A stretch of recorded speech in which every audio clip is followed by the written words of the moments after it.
Yeah, thank you, Kathy. I appreciate the dinosaur reference. That was fantastic. You're welcome, Bob. This is quite a facility, is it not? This is some resort. It turns out I kind of like it here in 1930. I mean, it's posh, but it's got kind of the Shining vibe to it, doesn't it? You know, kind of every time you turn around, there's the ghost of Walter Hagen lurking behind you. But nice, it's nice. Yeah, I got to my room yesterday and was just looking around, and you know, I was thinking of actually trying to get the management to run to Home Depot with me so they could get themselves some decent bathroom fixtures. And there's a knock on the door, and there are two guys in the ancient golf clothing, and one's got this gigantic sampler of chocolates and a vase of freshly cut flowers. The other one's got a pitcher of cheese martinis, and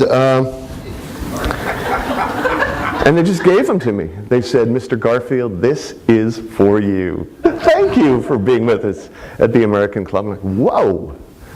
You know I am a giant in the upper middle of trade journalism, but this is quite a reception.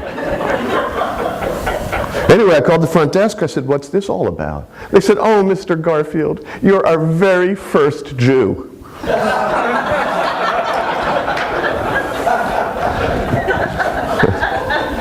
Ladies and gentlemen, I have the most wonderful news for you. Yeah, fasten your seatbelts. I have bullet points. No, that's not the good news. The good news is this. See, over the past 5 years, from lecterns approximately like this one, every CEMO on the planet has uttered the phrase, "The consumer is in control," as if just speaking the words somehow made them look less pitiful and emasculated. The problem is that mouthing pieties is not the same as reckoning with reality.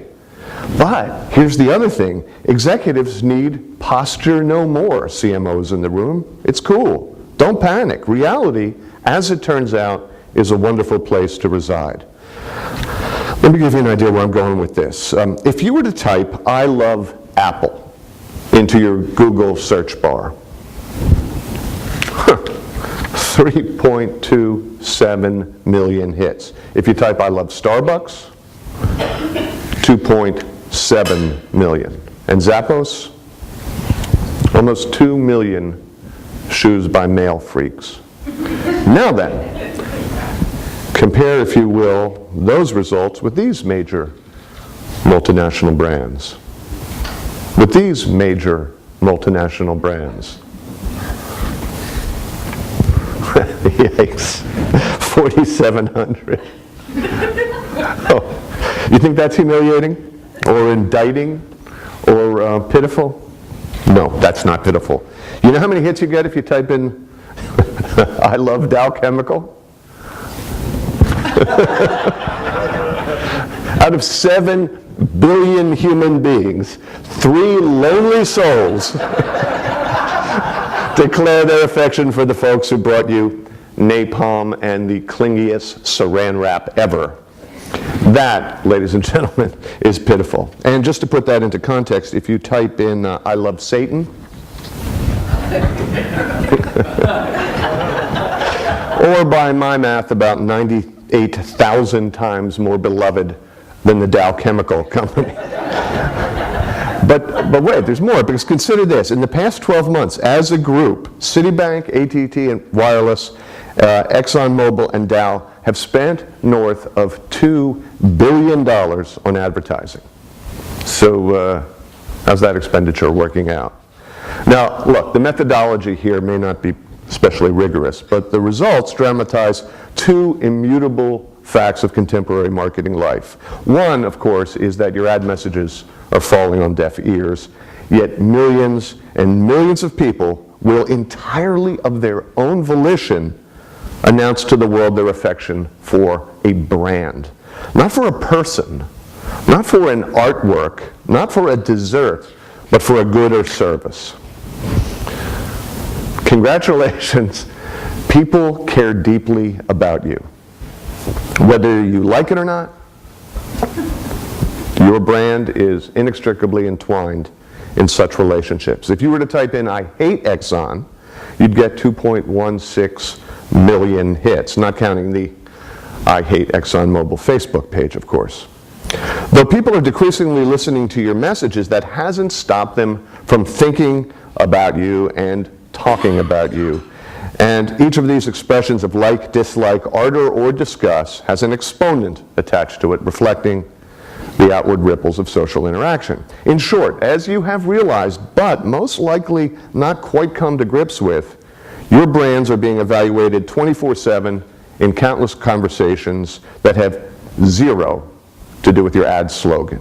On the contrary, the conversations are about your brand's essential self, which behooves you, now and forevermore, to think very, very hard about your essential self. This is not voluntary. This has ceased to be an option. History has made that decision for you. In fact, just for a moment, let's review that history. For more than 300 years, mass advertising sustained marketers in media. Mass media needed ad dollars to underwrite the cost of content and distribution. Marketers needed mass media to reach a mass audience. Perfect symbiosis, perfect yin and yang. Most of that epoch, especially since the Industrial Revolution, could be characterized as the product era. Marketing focused on the product itself, sometimes more successfully than others. Now, you're all too young to recognize that as one of the great marketing blunders in history, but we dinosaurs remember it vividly. No, I'm speaking, that's the royal we, yeah. The last stage of that epoch, the product era, from roughly 1965 to like 5 minutes ago, was the consumer era. It was characterized by a shift in emphasis from the product to the target user. It aimed for the head and the heart of the consumer. That fits snugly into the four-step process of modern marketing. Ascertain through research what the public desires. 2, offer it.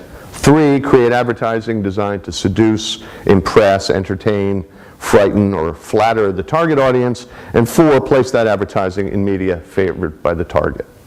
Why not? Where's the flaw in selling people what they may wish to have by reaching them with messages they can relate to in places they like to be? Thinking of others. Isn't that what Mommy and Daddy told us to do? Yet for 3 fundamental reasons, those universal marketing practices must be discarded. For starters, and I'll be brief here because this is really no longer controversial, there is the ongoing chaos scenario. The inexorable collapse of mass media and mass marketing and the hyper-fragmentation of their online successors. Meanwhile, DVR fast forwarding, spam filters, and opt-outs have rendered audience measurement essentially a faith-based initiative. It's a confounding paradox, a revolution that in one critical aspect takes us backwards.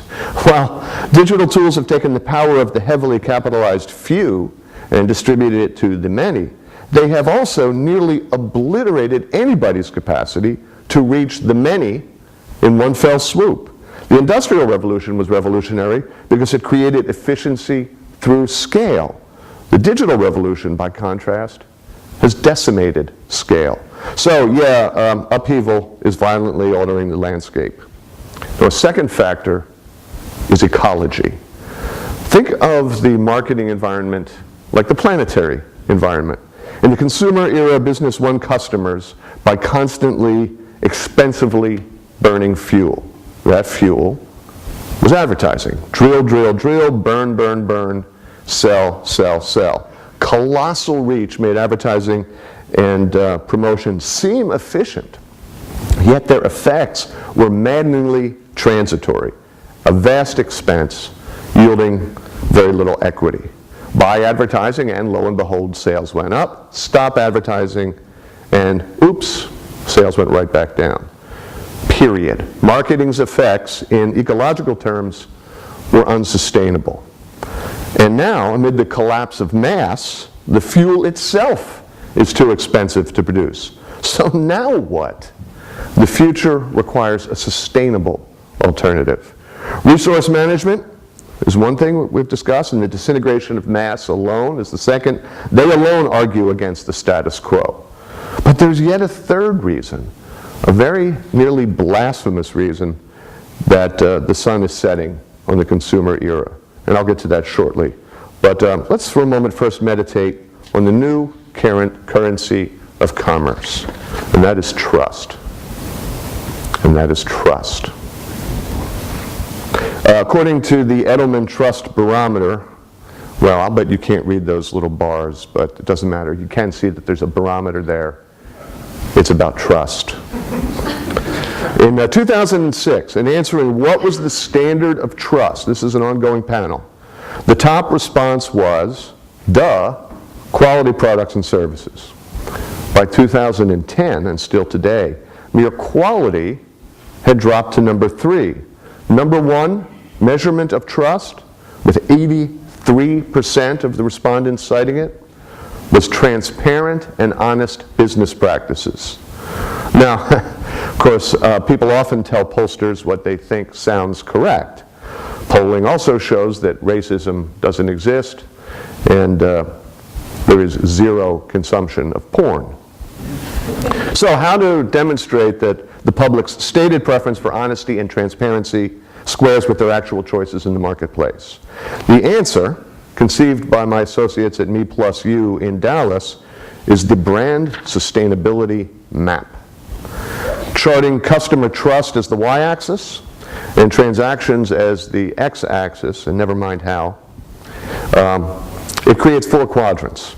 The lower left limited quadrant is the province of the losers. Yeah, that helps, me pointing vaguely to the side of the stage. Whereas the upper right-hand quadrant, watch my arm move. That's just stupid. I'm going to put my arm down now. So lower left is the province of the losers, struggling brands with flat or declining sales and commanding little respect of the customer. To its right is the reluctant quadrant, brands that command little respect and generate little emotion, but whose price or competitive advantage trumps the consumer's misgivings. The upper left-hand quadrant is emotional, and that's the home of brands that maintain respect in spite of quality issues or limited distribution, high price, or other competitive disadvantages. And then finally there is Valhalla, the upper right-hand quadrant called sustainable. Whoops, that's not right. In the relationship era, the big winners will be sustainable, where, not incidentally, the occupants typically spend very little on advertising because they don't need it. Indifference is expensive and hostility is unaffordable. I'm trying to, just to give you a little more context on this. Here is, right underneath American Airlines is Al-Qaeda. And then up here's Comcast. Anyway, you want to be in the upper right-hand corner.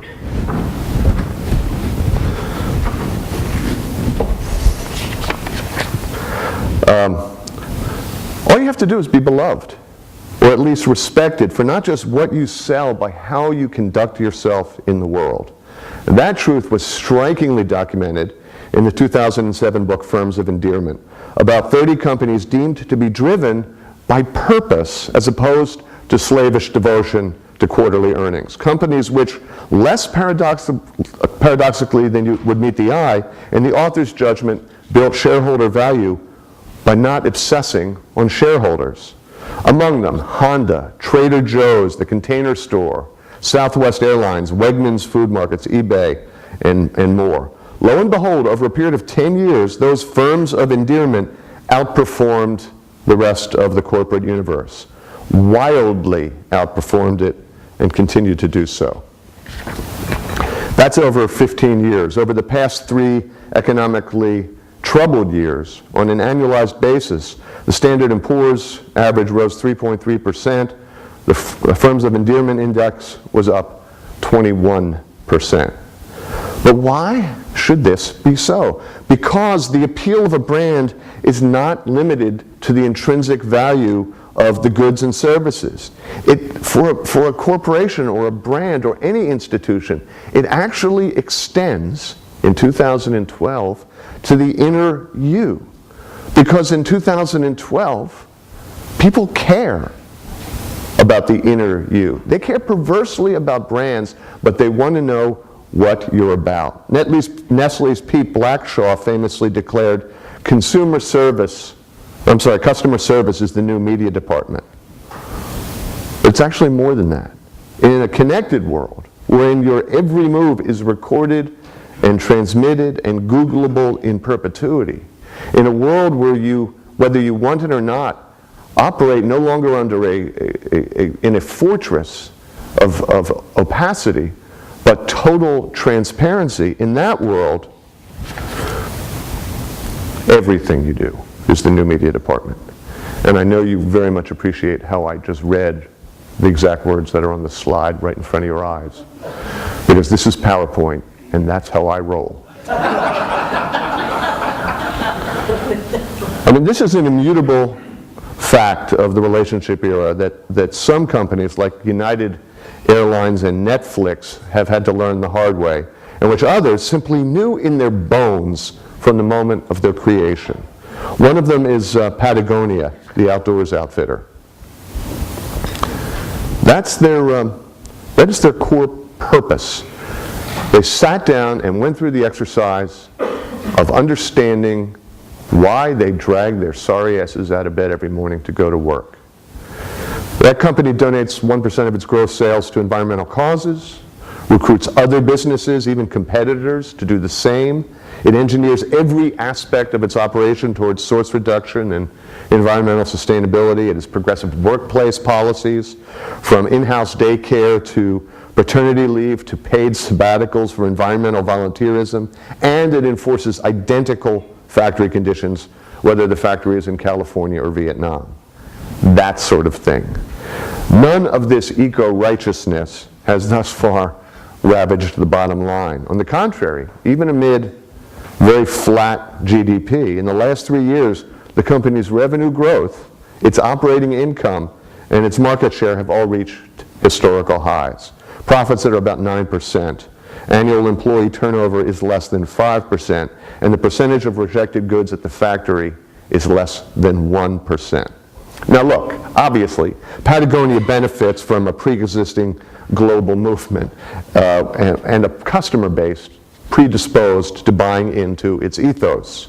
So let's then consider a slightly different sort of enterprise, one that not only sells among the most notoriously nutritionally incorrect products on earth, but for good measure has spent most of the millennium so far being a laughingstock on Wall Street.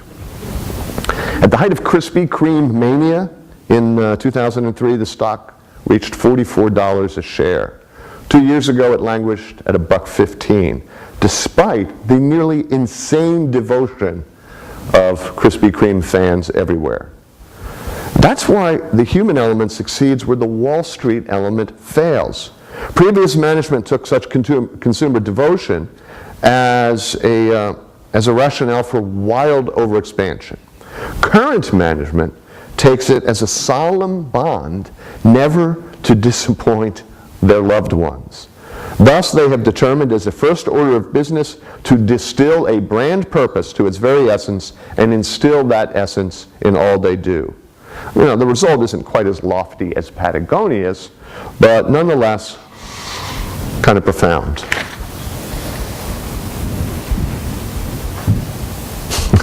The joy that is Krispy Kreme. Frontline employees, back office staff, and top executives have that purpose ingrained in their every action and interaction.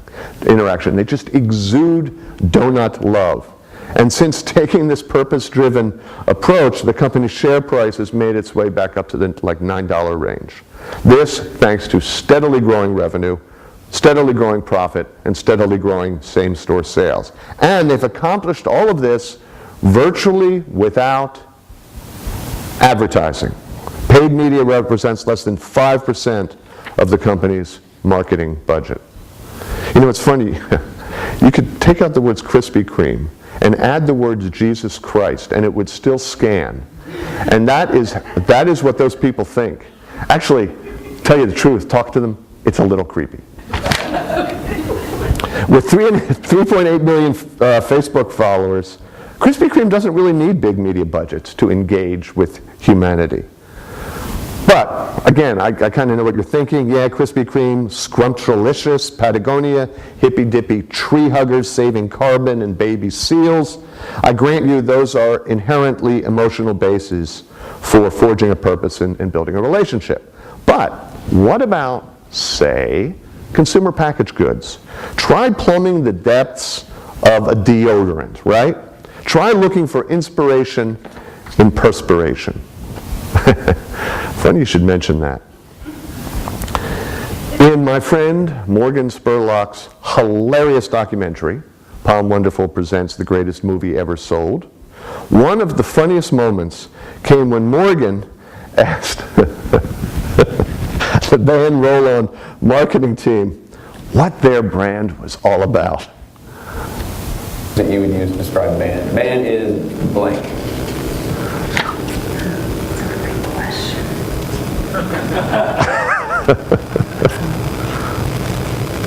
I mean, And it's it's superior technology. Technology is not the way you want to describe something somebody's putting in their armpit. Technology isn't something you want to put in your armpit. Please note that the tension and the humor here doesn't flow from the absurdity of the question about a brand's central purpose. On the contrary, the joke hinges on the audience's, yours, visceral sense that brand stewards should be working at a minimum with a sense of why they're in business. Face it, you weren't smirking at the notion of brand ethos, you were smirking that these band folks were too clueless to have one. Hand them this though, Spurlock did not catch them trying to bullshit, which is what companies do, probably your companies, all the time, with boilerplate corporate mission statements and bogus corporate social responsibility window dressing. Look, core values cannot be faked, or anyway, not indefinitely. Scott Adams of Dilbert fame once created something called a mission statement generator, which could be loaded with a few familiar buzzwords to automatically formulate this kind of high-toned bullshit.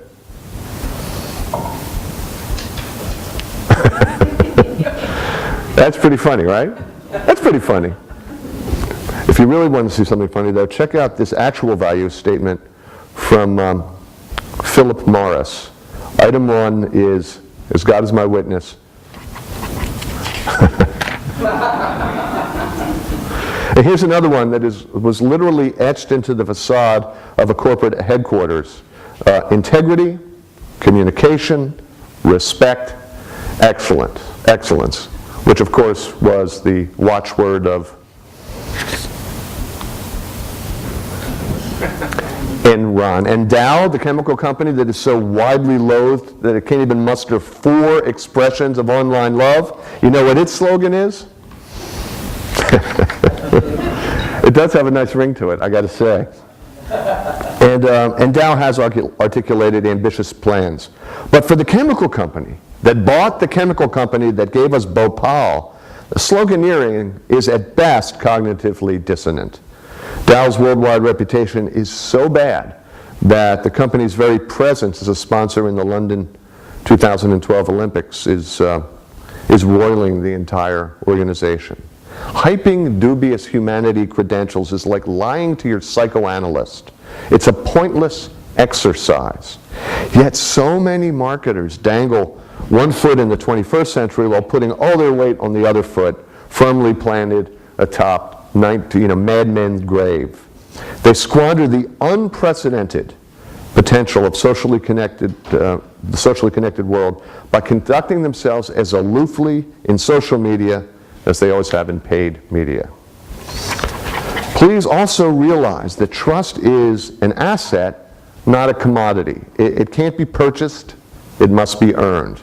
Yet brands continue to try to purchase respect points, for instance by linking themselves to unassailable causes, treating sick kids, let's say, in association with some finite promotion or even as a part of a long-term cause marketing strategy. This behavior is cynical and sometimes sordid, exploiting other people's tragedy to purchase borrowed interest. Not a whole lot different from licensing Transformers 3 or whatever for a co-promotion. Yet once again, what companies have available to them at all times, without trumping up faux philanthropies, is their own sense of brand or corporate purpose. In the relationship era, brands that walk precisely as they talk the talk, not just in marketing, but in hiring, in choosing suppliers, civic responsibility, you name it, across all aspects of the enterprise, they establish a basis for values-based relationships that will command loyalty and trust. And yes, even a deodorant. Secret's no secret. It's been around since 1956, the first deodorant marketed exclusively to women. For nearly the whole of the consumer era, Procter & Gamble employed slice-of-life narratives to get the consumers, to getting to the consumer's confidence. With Secret, you can be active, you can get nervous, you can wear silk, you can lift your arms and genuinely live your life without fear of the god-awful embarrassment that you, like every other human being on the earth, sweat. In 2004, the brand began to deviate from its confidence positioning, and for several years continued growth only by dint of line extensions, including a clinical strength portfolio, a very expensive one. But by 2008, the novelty had worn out and the market share had gone flatline. And that's where those Me+2 guys got involved. These are the ones with the brand sustainability map. They took note of an internal exercise at Procter & Gamble to define purpose in every brand. And here's how Secret's team had defined its. But you know how these things go in these corporate exercises. Top management decrees that you do it. But you go through the exercise. It's sort of like team building. You do it because they tell you to. But nothing comes from it. You know, you're not incented in any way to believe this stuff. You're incented to continue to sell more freight carloads of Secret by any means possible. So it just kind of sat there until Me+U became aware of the deplorable status of women's ski jumping in the Winter Olympics. That is, there was none. An affront to women and to Secret's purpose, its stated purpose of encouraging female fearlessness. And as such, Let Her Jump was born. It all took place on a Facebook page. Over the next 3 months, over the next 6 months, when they started this movement to support female ski jumping for the next Winter Games, 3 things happened. First, more than 700,000 people viewed a video. Secondly, sales of Secret spiked like crazy. The clinical sports SKU, the expensive one, was up 85% during the Vancouver Olympics. And the entire clinical lineup saw growth in the teens. Last fiscal year, the clinical family grew 20% in sales. Oh, and that one other third thing. In April last year, the International Olympics Committee decided to include women's ski jumping for the 2014 Games. Not because Procter & Gamble bought millions of dollars of advertising, but because a human movement based on human aspiration and human emotion inspired human beings to behave in human ways.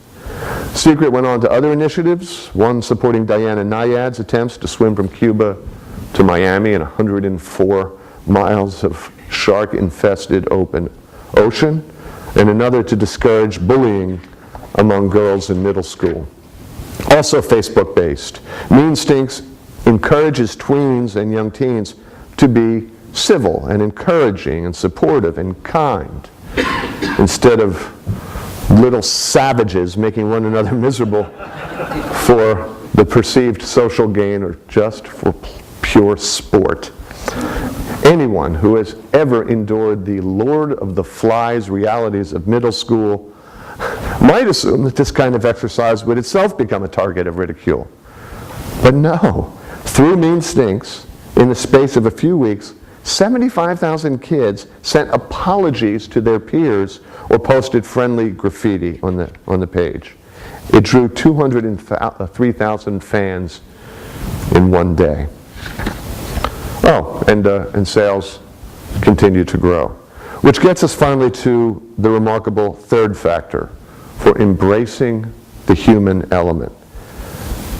It was always a superior model because it is the natural order of things. Yeah, counterintuitive as this may seem, a pillar of the relationship era is that it is better first to look inward than to define your business as the accumulation of the public's often fickle and short-sighted tastes. Vast libraries of consumer research demonstrate that humans respond to that which we deem authentic versus phoniness, sycophancy, contrivance, pandering, and the whole panoply of negatives long associated with the term marketing.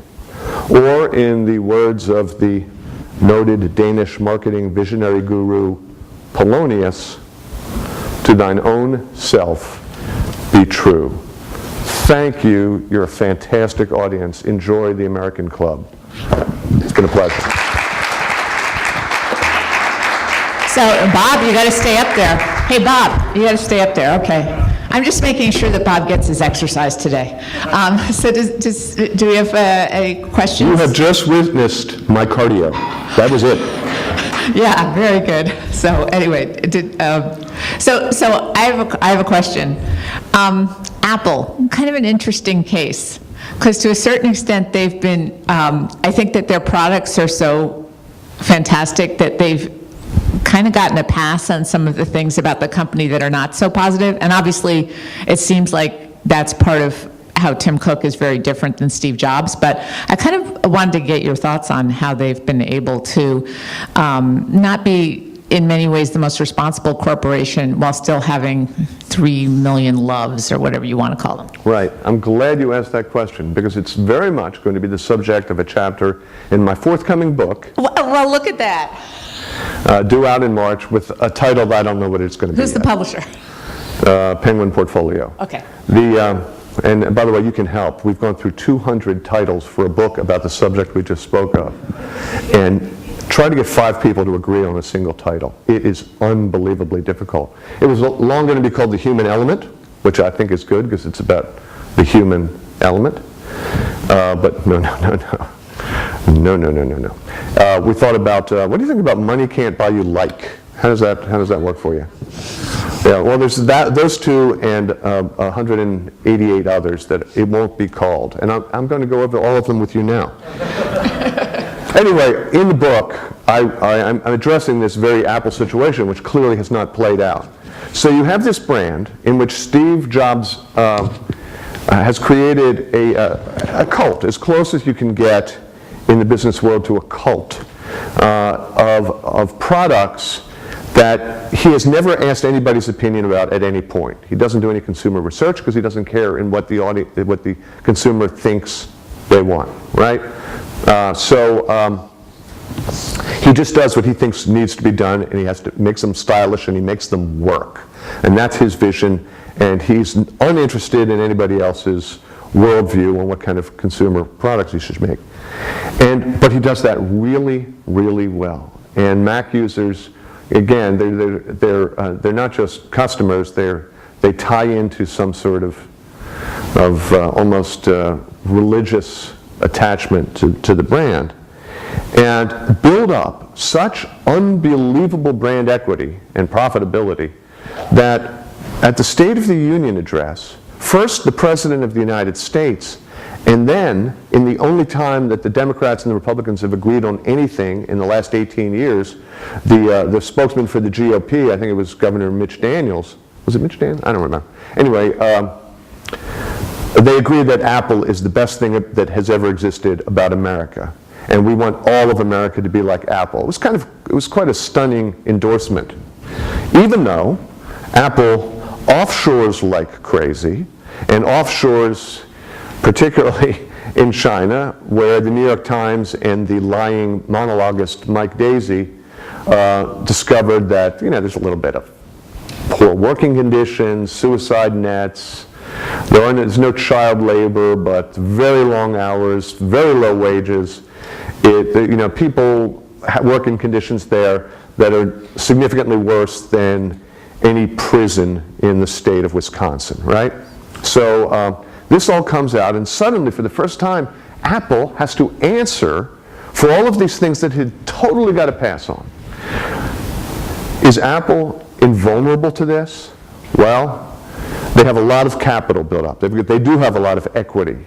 People sort of don't care because the iPad and the iPhone work really, really well.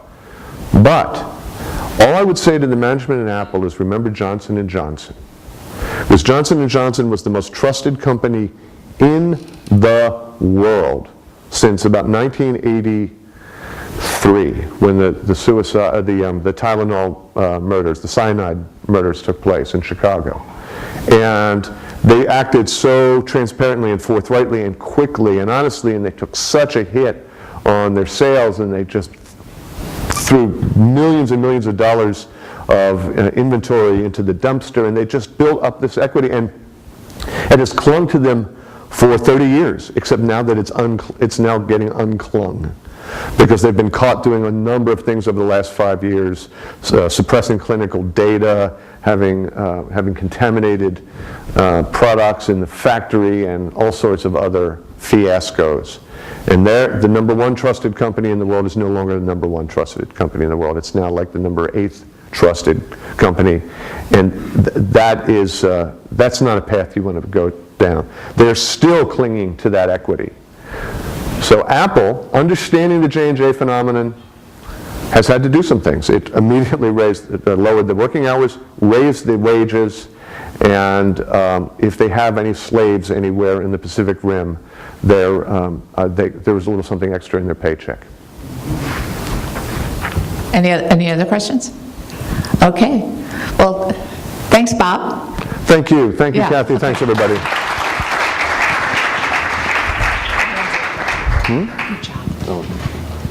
So I'm going to ask our next panel to come up. It's very bright up here, but I can kind of see them.